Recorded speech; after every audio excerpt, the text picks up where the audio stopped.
우리 서로에게 메리 크리스마스 이렇게 인사했으면 좋겠습니다. 우리가 메리 크리스마스를 뭐 어디서부터 얼마나 많이 외치고 들었는지 모릅니다.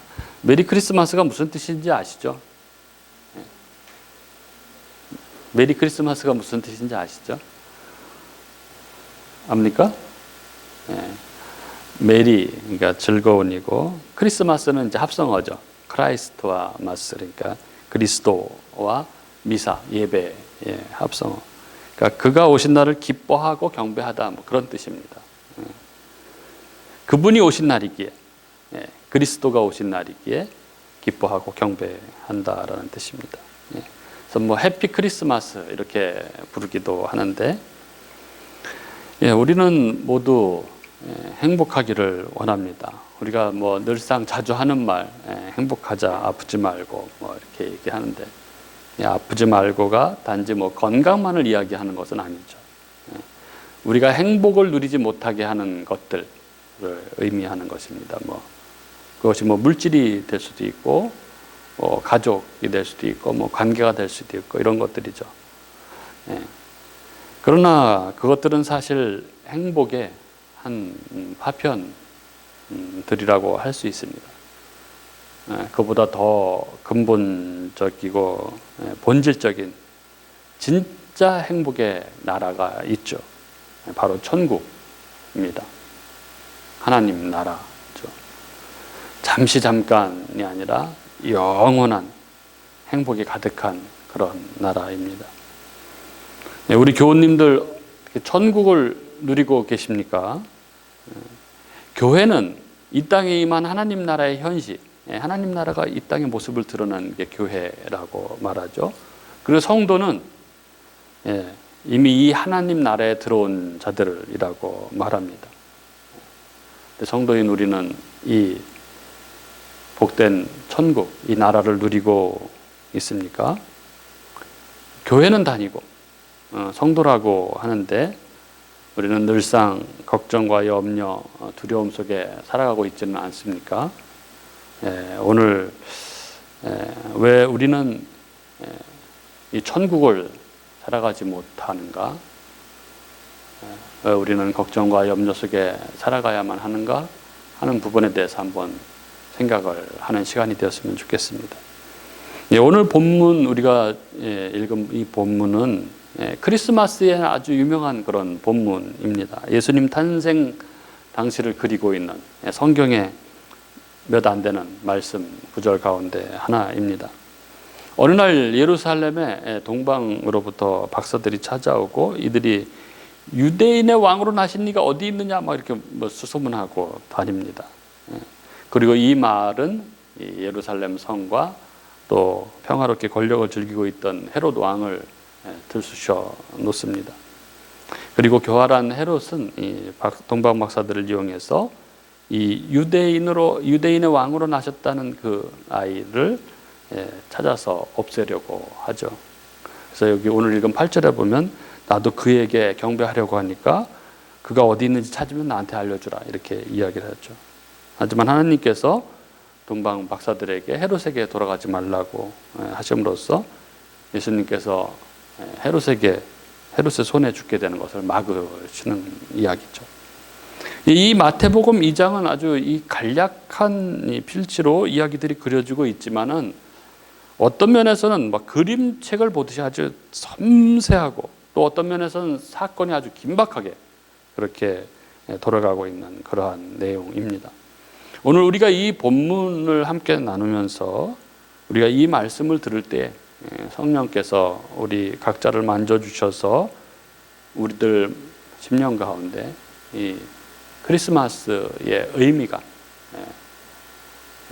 그 진정한 의미를 새길 수 있는 그런 복된 시간이 될 수 있기를 바랍니다.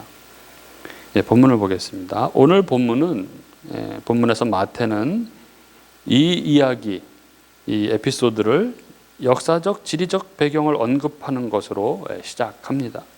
1절에 이렇죠. 헤롯 왕 때에 예수께서 유대 베들레헴에서 나심에 동방으로부터 박사들이 예루살렘에 이르러 말하되 이렇게 되어 있죠.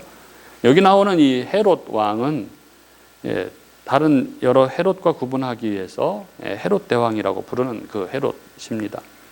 이 헤롯은 유대인은 아니었고 에서의 후손 이두메 사람이었습니다. 이두메는 구약에서 에돔이라고 말하는 지역이죠. 이 헤롯은 정치적인 수완이 굉장히 뛰어났던 그런 사람이었습니다. 그래서 로마군의 도움을 받아서 반대 세력을 추출하고 왕이 되어서 이스라엘을 다스렸던 자죠. 하지만 이 헤롯은 아주 권력욕이 굉장했죠. 지나친 권력욕에 집착했고, 그래서 자신의 이 권력을 유지하기 위해서, 자리를 지키기 위해서 이 백성들로부터 과중한 세금을 걷어서 로마에 바쳤죠. 그리고 각종 건축하는 일에 백성들을 동원했기 때문에 백성들의 원성과 비난을 많이 받았습니다. 또 아내도 10명이 있었는데 자신의 왕권에 도전하는 자식과 또 아내의 어머니까지 죽였던 그런 아주 잔혹한 인물이기도 합니다. 예수님은 이 포악한 헤롯이 이스라엘 왕으로 있을 때 베들레헴에 나셨다 이렇게 기록하고 있습니다. 그리고 이어서 우리 성경에는 생략되어 있지만 마태는 이 동방으로부터 앞에 보라라는 말을 넣고 있죠. 보라라는 말로 이 동방박사의 등장을 알려줍니다. 즉 이러한 역사적인 배경과 지리적인 배경 속에서, 즉 다시 말해서 헤롯 왕 때에 베들레헴에서 예수님이 태어나셨고, 그리고 이 예수님이 어떤 분이신지를 알려드리기 위해서 등장시키고 있는 인물이 바로 동방박사인 것이죠. 이 동방박사들이 누구인가에 대해서는 여러 가지 학설이 있습니다. 천문학자였다, 동방의 현자들이었다, 또 이방인의 왕들을 지칭하는 거다, 여러 학설이 있지만, 그러나 분명한 것은 이들이 천문에 밝은 사람들이었다, 천문의 전문가들이었다는 것은 분명한 사실이죠.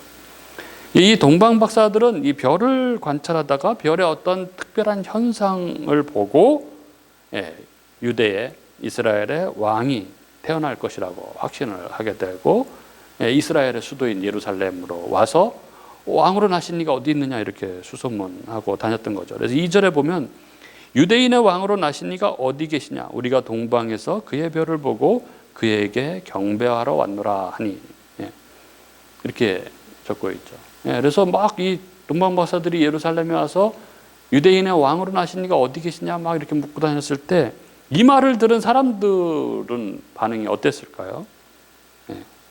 그리고 특별히 이 간악하고 권력력에 가득했던 이 헤롯은 어떤 생각이 들었을까요? 3절에 보면은 아주 난리법석이었던 것 같습니다. 헤롯 왕과 온 예루살렘에 듣고 소동한지라 이렇게 적고 있죠. 예루살렘에 발칵 뒤집힌 것이죠. 웬 사람들이 예루살렘 이 헤롯 궁에 와서 유대인의 왕으로 난 이가 어디 계시냐고 이렇게 찾고 있으니까 이상한 일이 벌어진 거죠. 헤롯 궁에서 아기가 태어났다는 얘기를 들은 적이 없는데 그런 거죠. 그리고 누구보다도 이 소리를 듣고 기겁했던 인물은 바로 헤롯입니다. 그래서 메시지 성경에는 헤롯이 겁이 덜컥 났다 이렇게 번역을 했습니다. 앞서 말씀드린 대로 이 헤롯은 에돔, 이두메 출신이어서 정통 유대인이 아니었죠. 그렇기 때문에 유대인들과의 이 정통성의 문제로 늘 마찰이 있었습니다. 그래서 헤롯은 성전도 크게 지어서 유대인들의 환심을 사려고 그렇게 여러 가지 노력을 했죠. 그런데 유대인의 왕이 태어났다 이런 말이 막 지금 돌고 있는 거죠. 그러니까 그가 생각하기에 자기의 왕의 지위가 흔들릴 수밖에 없는 그런 위기가 찾아온 것이죠. 그래서 4절 이 충격을 받은 헤롯은 사람들을 불러 모읍니다. 대제사장과 서기관들을 모아서 묻죠. 그리스도가 어디서 태어났느냐. 그때 기다렸다는 듯이 대제사장들과 성경을 잘 아는 이 서기관들이 입을 모아 대답을 합니다. 5절에 유대 베들레헴입니다. 그리고 저들이 한결같이 미가서 5장 2절의 예언의 말씀을 인용해서 대답을 합니다. 유대 땅 베들레헴아 너는 유대 고을 중에서 가장 작지 아니하도다. 내게서 한 다스리는 자가 나와서 내 백성 이스라엘의 목자가 되리라 하였음이니이다. 이렇게 말하고 있는 거죠. 여기서 흥미로운 것은 유대인의 왕의 탄생을 묻는 동방 박사들의 방문과 그 소동 가운데서 헤롯 왕이 물은 질문의 내용이죠. 뭔가 내용이 바뀌었죠. 헤롯은 대제사장들과 서기관들에게 그리스도가 어디서 나겠느냐 이렇게 묻습니다. 동방 박사들은 유대인의 왕이 어디 있느냐, 왕으로 나신 이가 어디 있느냐 이렇게 묻고 온 예루살렘에 소동을 했는데 헤롯은 그리스도가 어디에서 나겠느냐 이렇게 묻습니다. 대제사장들과 서기관들을 향해서. 이는 그 당시 유대 땅의 이 처처에서 장차 이 예언을 따라 태어날 다윗의 자손 이 그리스도 메시아 탄생에 대한 기대감이 얼마나 컸고 그것들이 확산되고 있었는지를 보여줍니다. 그래서 이 동방 박사들이 예루살렘에 와서 유대인의 왕으로 나신 이가 어디 계시냐라고 이렇게 묻고 다닐 때 혹시 메시아가 드디어 나타난 것은 아닐까, 태어나신 것은 아닐까 하는 소문이 예루살렘에 빠르게 퍼져나갔던 것 같습니다. 당시 유대인들은 자신들을 로마의 압제에서 건져내고 다시 한번 이 태평 성대의 나라를 회복할 이 다윗의 자손 메시아를 아주 오랫동안 간절하게 기다리고 있었습니다. 7절에 보면 이에 헤롯이 가만히 박사들을 불러 별이 나타난 때를 자세히 묻고, 헤롯이 가만히 박사들을 부릅니다. 가만히 불렀다는 게 무슨 꿍꿍이가 있는 부름임을 이야기하고 있죠. 그리고 그들이 왕이 태어날 것을 알게 된 그 별의 이야기, 별이 언제 나타났는지 이런 거를 자세히 들은 거죠. 그리고 그들을 베들레헴 보내면서 이렇게 말합니다. 가서 아기에 대하여 자세히 알아보고 찾거든 내게 구하여 나도 가서 그에게 경배하게 하라. 헤롯은 아주 그 정치적 술수와 음모에 능통한 자였습니다. 그래서 그가 가서 나도 가서 그에게 경배하게 하라 이렇게 한 것은 사실 거짓말이죠. 사실은 왕으로 난 그 아이를 찾아서 없애려고 한 거죠. 이제 9절 박사들이 왕의 말을 듣고 갈새 동방에서 보던 그 별이 문득 앞서 인도하여 가다가 아기 있는 곳 위에 머물러 서 있는지라. 동방 박사들은 헤롯의 말을 듣고 베들레헴으로 길을 떠났습니다. 그때 마침 그들 앞에 동방에서 자기들이 봤던 그 별이 나타나서 그들을 인도합니다. 정확히 이 별이 어떤 별인지 어떤 모습이었는지 알 수는 없지만 하나님께서 이 박사들을 인도하시기 위해서 특별하게 이렇게 이 별을 사용하신 것 같습니다. 그리고 그들을 인도하던 그 별이 문득 한 집 앞에, 아기 예수님이 계신 그 집 앞에 머물러 섰죠. 10절에 그들이 별을 보고 매우 크게 기뻐하더라 이렇게 적고 있죠. 드디어 그곳, 그 왕으로 나신 이가 있는 곳, 그곳에 그들이 도착하게 된 것입니다. 그리고 11절 집에 들어가 아기와 그의 어머니 마리아가 함께 있는 것을 보고 엎드려 아기께 경배하고 보배합을 열어 황금과 유향과 모략을 예물로 드리니라. 그들은 집에 들어가서 엎드려서 이 아기께 왕께 경배하고 그 보물함 보배합을 열어서 황금과 유향과 모략을 예물로 드리고 있는 거죠. 여기 이 동방 박사들이 아기 예수께 엎드려 경배하고 이 보배합을 열어서 황금과 유향과 모략을 드리고 있는 이 장면, 우리가 막 눈으로 보는 것처럼 이렇게 막 선하게 그려지지 않습니까? 마치 영화의 한 장면을 보는 것처럼 그렇게 아주 이 장면이 그려지고 있습니다. 마태는 이 장면을 마치 하나의 아주 선명한 그림처럼 그렇게 묘사하고 있습니다. 여러분, 마태가 이 장면을 이렇게 또렷하게 그려내고 있는 이유가 무엇일까요? 물론 그때 예수님이 태어났을 때 그때 동방 박사들이 아기 예수를 찾아와서 경배했고 예물을 드렸다는 사실을 있는 그대로 기록하고 있는 것이죠. 그러나 또 하나 마태가 이 기록을 통해서 전하려고 하는 메시지가 있습니다. 그것은 바로 이사야 60장 예언의 성취를 보여주려고 하는 것입니다. 이 그림을 구약에서 아주 정확하게 보여주고 있는 데가 있는데 바로 이사야 60장입니다. 우리 이사야 60장을 한번 찾아보도록 하겠습니다. 이사야 60장 구약 1040쪽에 있는데 이사야 60장 6절을 한번 보시죠. 6절 이사야 60장 6절 이렇게 되어 있죠. 허다한 낙타 미디안과 에바의 어린 낙타가 내 가운데에 가득할 것이며 스바의 사람들은 다 금과 유향을 가지고 와서 여호와의 찬송을 전파할 것이며 여기 황금과 유향이 나오죠. 그리고 이 구절이 바로 우리가 조금 전 본문에서 나눈 이방인들이 황금과 유향을 선물로 가지고 오는 것을 말씀하고 있는 부분입니다. 여기 이사야 60장은 메시아가 도래하고 이스라엘 나라가 다시 회복될 때 그때 열방이 재물을 가지고 몰려오게 될 것이라는 주제를 말하고 있는 장입니다. 이 이사야 60장을 한번 보십시오. 이 3절에 보면 나라들은 내 빛으로 왕들은 비치는 내 광명으로 나오리라 라고 이렇게 시작하면서 4절 5절에 내 눈을 들어 사방을 보라 무리가 다 모여 내게로 오느니라 내 아들들은 먼 곳에서 오겠고 내 딸들은 안기어 올 것이라 그때에 내가 보고 기쁜 빛을 내며 내 마음에 놀라고 또 화창하리니 이는 바다의 부가 내게로 돌아오며 이방 나라들의 재물이 내게로 옴이라 라고 이렇게 말씀합니다. 그리고 황금과 유향을 드린다는 6절 말씀은 바로 이 말씀에 이어서 나오는 것이죠. 허다한 낙타 미디안과 에바의 어린 낙타가 내 가운데에 가득할 것이며 스바의 사람들은 다 금과 유향을 가지고 와서 여호와의 찬송을 전파할 것이며 여기 이방 사람들의 이야기와 황금과 유향이라는 이야기가 정확하게 같이 언급되고 있습니다. 이 마태복음의 이 동방박사 이야기는 그냥 아무 의미 없이 쓰여진 이야기가 절대 아닙니다. 마태가 적고 있는 이 동방박사가 예수님께 예물을 드리는 모습은 아주 정확하고 분명하게 바로 이 이사야 60장의 이야기가 신약에서 성취되고 있는 모습을 보여주고 있는 것입니다.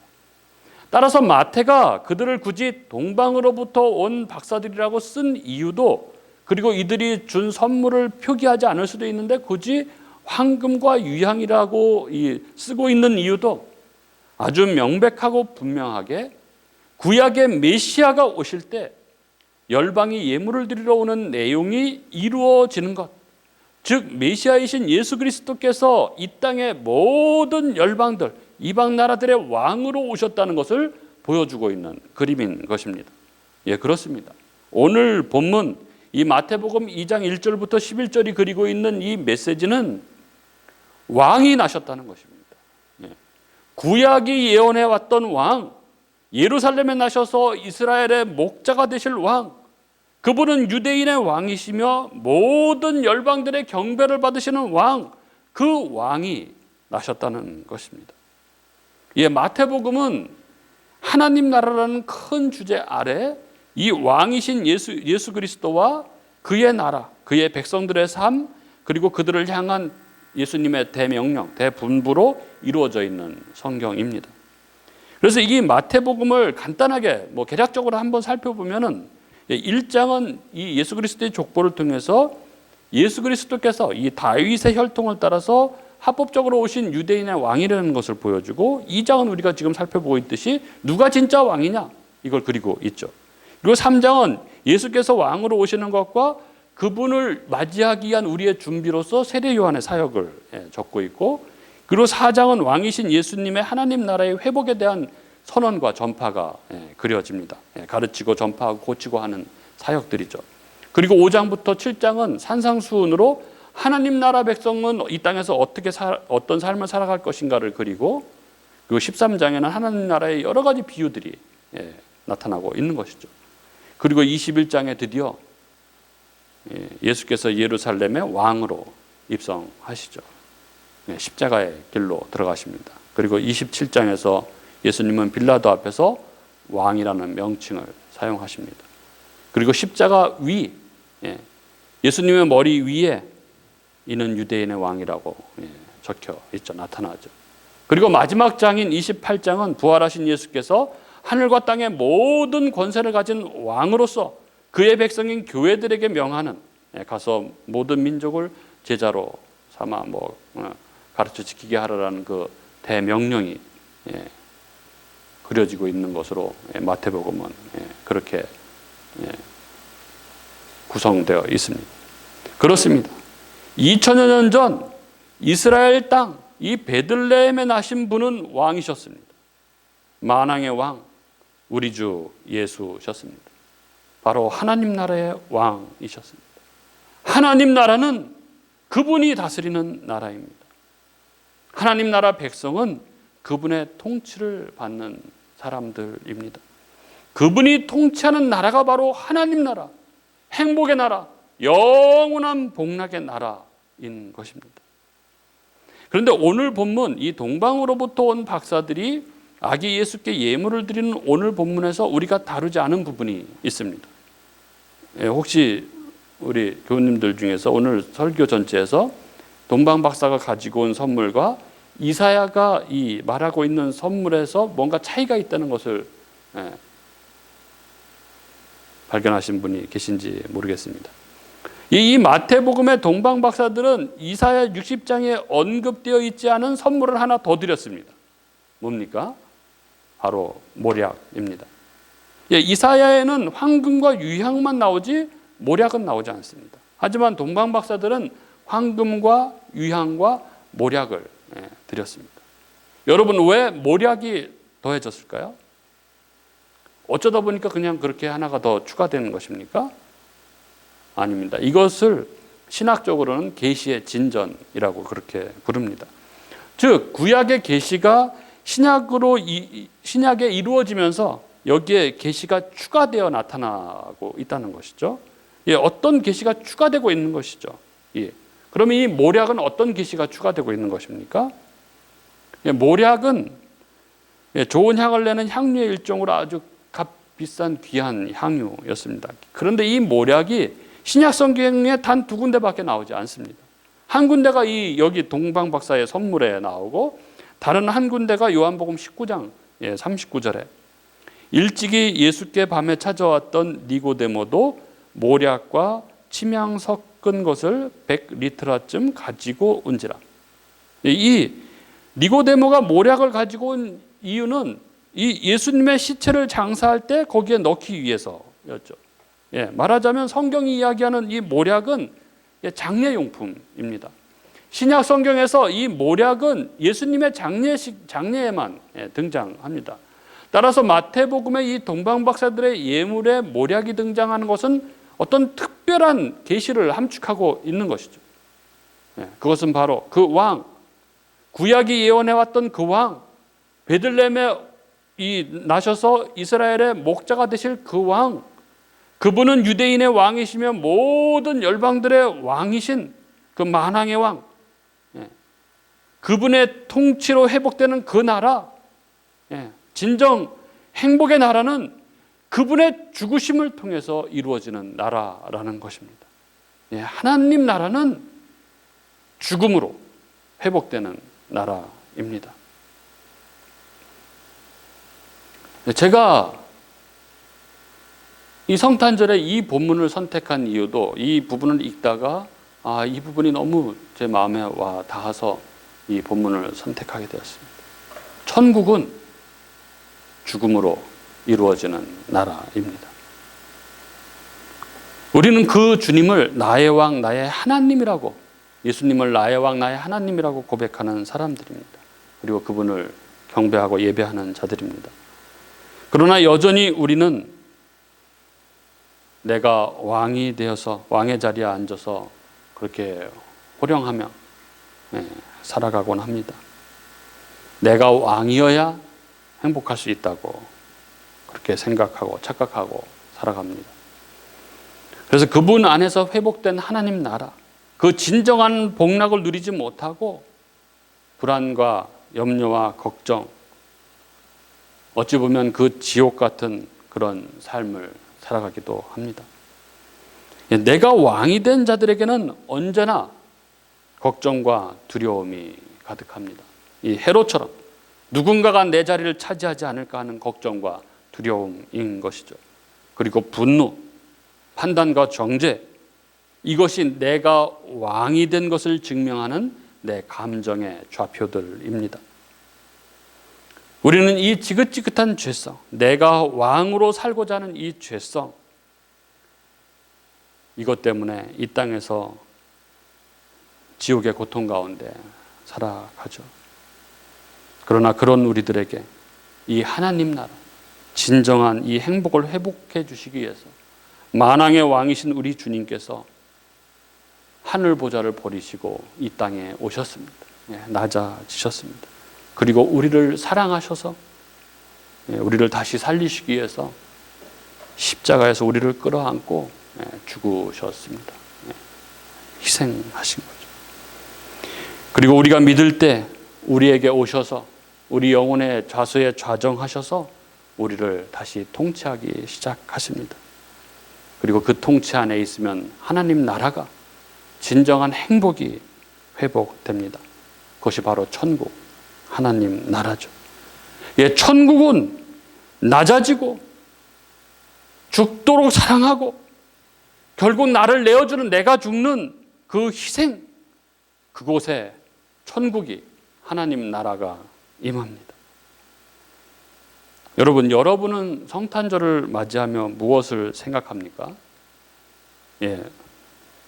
우리 주님의 오심은 당신 백성들과 열방의 회복, 즉 죄와 사망 가운데 그 고통 가운데 있는 당신 백성들을 살려내기 위해서 오시는 것이므로 그 기쁨과 감사와 희락 가운데 우리가 이 기쁨으로 이 날을 맞이해야 하는 날인 것이죠. 그러나 우리가 절대 잊지 말아야 할 것이 있습니다. 이 성탄절에 우리가 반드시 기억해야 할 것이 있습니다. 그것은 우리 주님은 죽지 않고서는 이 일을 결코 이루실 수 없다는 사실입니다. 그 하나님 나라의 회복은 죽지 않고는 이루어지지 않는다는 것입니다. 제가 며칠 전에 메모를 적어뒀다가 딸에게도 들려준 메모가 있습니다. 그 메모는 이렇습니다. 지옥과 천국은 이 땅에 같이 있다. 누구는 이 땅에서 지옥에 갇혀 고통하고 누구는 이 땅에서 천국의 문을 열고 들어가 복락을 누린다. 우리 교우님들, 우리 주님이 오심을 기념하는 날인 오늘 우리들은 이 말씀을 들으며 우리 각자에게 물을 수 있기를 바랍니다. 나의 왕은 진정 누구인가? 나의 왕은 누구인가? 우리 주님이신가? 여전히 나인가? 나는 진정 행복을 누리며 살아가고 있는가? 내가 행복하지 못하다면 그 이유는 무엇인가? 내가 낮아지고 내가 죽도록 사랑하고 내가 나를 내어주는 그 희생, 그곳에 천국이 임한다는 것을 우리는 분명히 기억하고 그 천국의 능력을 우리 안에 소유한 자로서 이 땅에서 진정한 천국을 맛보고 누리며 살아가는 저와 여러분이 될 수 있기를 정말 간절히 바랍니다.